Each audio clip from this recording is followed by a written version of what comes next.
Hey saxophones, we are going to talk about our new note that we learned in our lessons this week, which is C. So if we can make a staff with our hand, our D that we learned last week is going to be up here. It's going to be our fourth line. So our C is a little bit lower than our D. So our C is a space note, and it's going to be the third space on our staff. So will be our D. This will be our C. It's going to go right in between here. So just really quickly, let's review how we play D. So remember D with our left hand, we're going to skip the very top one if you have one. Put it down. You're going to skip the small one, the second finger, third finger.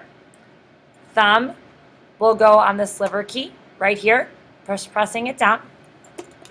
On our right hand, our fingers are going to go over all the pearls.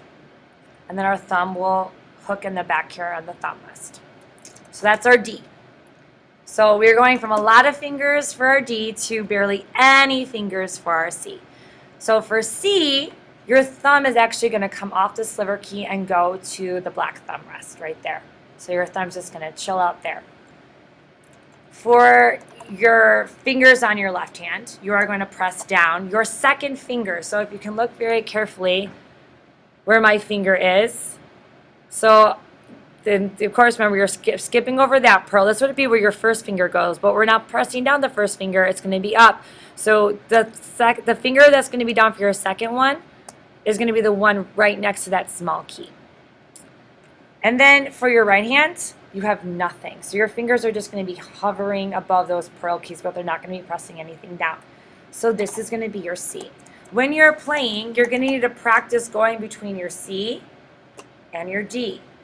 C and your D. And when you're going to D, you have to remember that your thumb, like here's your C, your thumb needs to move up to go to that D. So C, D, C, D, in addition to all of what's going on in front here. So you want to do that very slow and get it down, making sure that your fingers in the front are together and that your thumb is moving together too. That's going to help you with your new assignments this week. So keep on practicing. Make sure that you're practicing your tonguing with all your exercises. So if you have 4 chord notes or 5 chord notes in a row, you have to tongue all of them, making sure the tip of your tongue is hitting the tip of the reed. Keep up the good work, saxophones. You're doing awesome.